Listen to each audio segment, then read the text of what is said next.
Dès qu'il y a un peu de chaleur, dès qu'on parle de canicule, ton make-up ne tient pas, coule, il file dans les plis, tu ne sais pas comment faire, me voici, me voilà.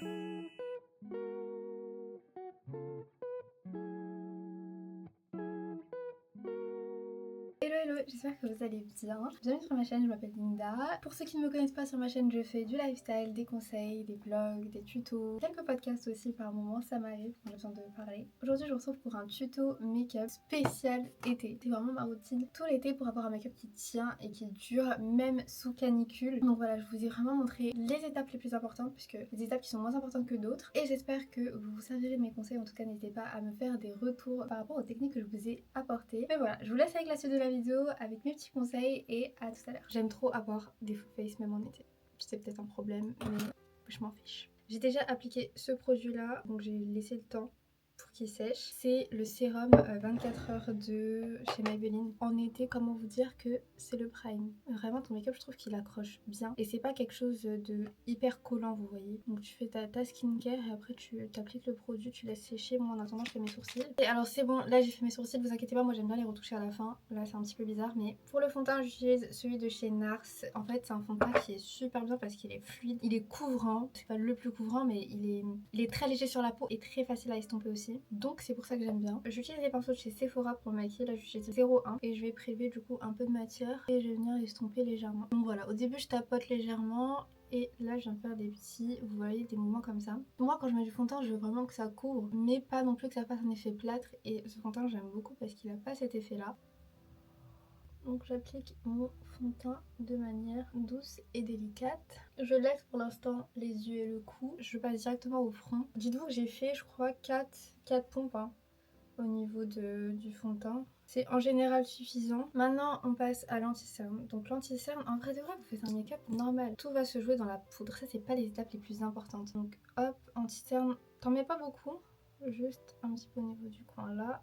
Voilà. Et ici. Ça c'est vraiment pour étirer le regard. Pour l'anti-cerne, t'as le choix d'estomper soit au Beauty Blender, soit avec un pinceau comme là par exemple. Moi c'est un pinceau, donc c'est le concealer, le pinceau concealer de chez Primark. J'ai le pinceau concealer de chez AMS Beauty et j'ai même celui de chez Sephora. Mais lui j'avoue qu'il est...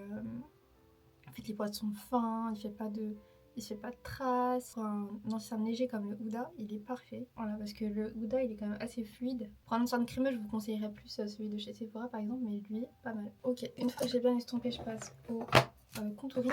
C'est le contouring stick de chez Fenty que j'utilise. Il est très simple à estomper vraiment. Tu peux même le faire chauffer sur ta main, mais moi je vois pas que j'ai un peu la flemme en général. Et j'enlève avec le pinceau bronzer, enfin blush slash bronzer de Sephora.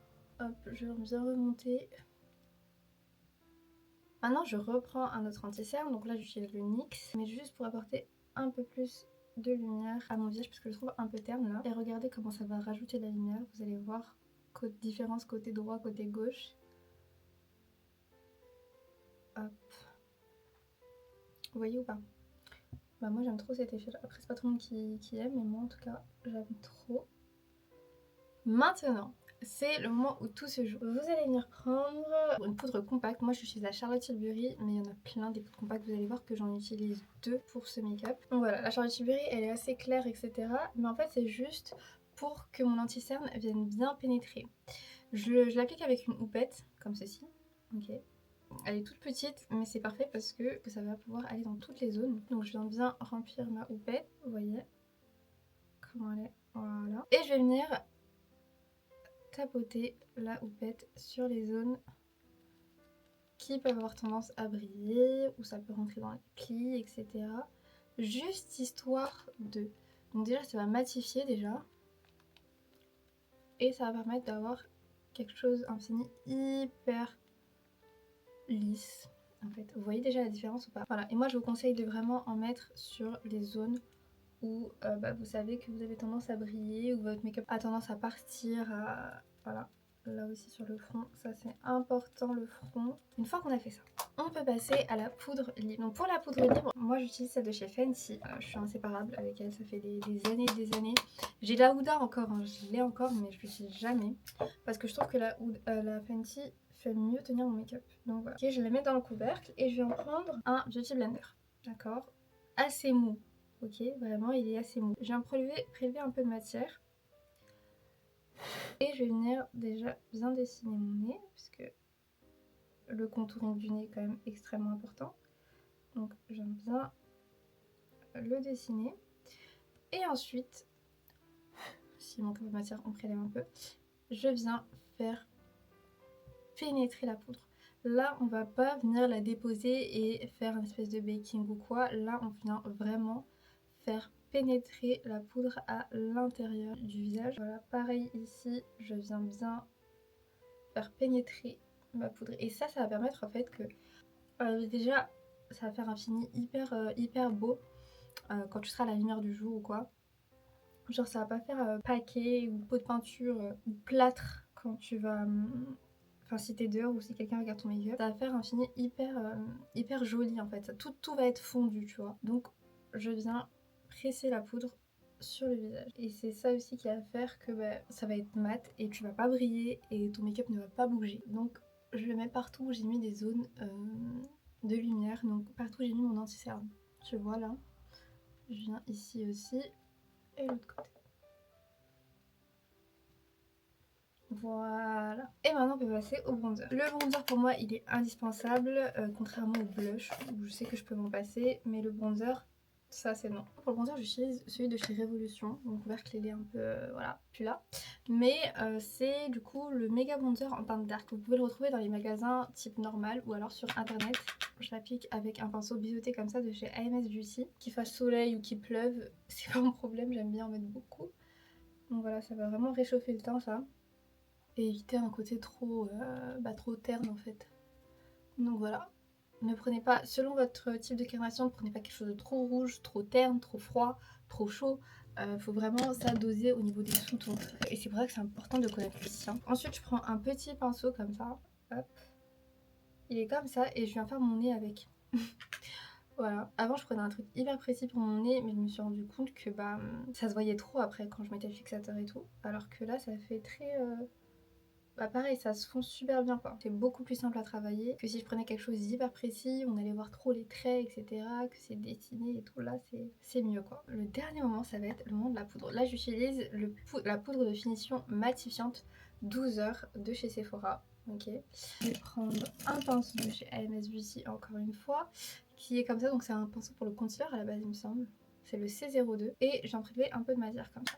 Je viens retirer l'excédent de poudre, mais en faisant des petits à-coups comme ça. Pour vraiment tout enlever, mais surtout avoir un effet très doux et surtout être plus précise que si je prenais un gros pinceau où j'estompais comme ça.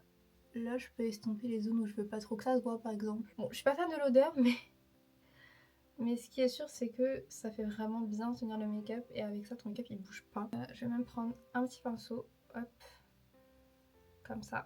Voilà, et je viens cette fois-ci retirer le tout. Donc partout j'ai mis l'anti-cerne. J'évite les endroits où j'ai mis le bronzer par exemple.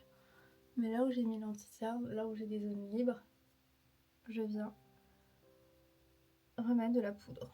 Ensuite, vous pouvez venir fixer. Du coup, je vous conseille celui de chez Maybelline, le Grippy là, qui est super bien. Alors du coup, voilà. Là, j'ai bien laissé le temps de sécher. Ensuite, on peut venir faire les lèvres, etc. Là, il n'y a pas question de est-ce que le make-up va tenir ou pas, quoi. Comme d'habitude, mes lèvres, elles sont hyper nude. Ça n'a jamais changé. Et ça ne changera pas. L'highlighter, c'est le même. Depuis des années, je suis sûre que si vous regardez tous mes tutos make-up, il n'a jamais bougé. Genre, c'est toujours le même. Donc, c'est celui de chez Charlotte Tilbury. Je prends un petit pinceau biseauté pour venir faire le nez et l'arrière du nez. Voilà, très léger. Pareil, ici, je viens en déposer sur les pommettes. Moi, je mets pas de blush. Surtout en été, là. Pitié, quoi. Est-ce que vous aimez bien déjà? Ok. Bon, après je colle mes faux cils, etc. Je refais mes sourcils et je vous retrouve une fois que j'ai fini ma coupe, tout ça. Et voilà, mon make-up il est terminé. Donc là, en vrai, vous avez, regardé, quelque chose d'hyper net, hyper bien travaillé. Et vous allez voir que quand vous allez décider de sortir avec la chaleur, etc., rien ne pourra vous arrêter. Dites-vous que là, j'ai tourné plein d'autres trucs en attendant, pendant que je me maquillais, etc. J'ai fait mes boucles et tout, j'avais chaud, ma fenêtre elle était même pas ouverte. J'avais archi chaud, mon make-up n'a pas bougé. Pourtant, je ressentais vraiment la chaleur. Après c'est pas comparable à du 33 degrés, mais faites le test et vous verrez vraiment tout est dans la technique du make-up. Enfin bon voilà, ma vidéo elle est terminée, j'espère que ce petit tuto vous a plu. Si vous avez besoin de voir d'autres vidéos sur ma chaîne, n'hésitez pas à me le faire savoir. Moi je fais des gros bisous et je vous dis à bientôt pour une nouvelle vidéo. Bisous.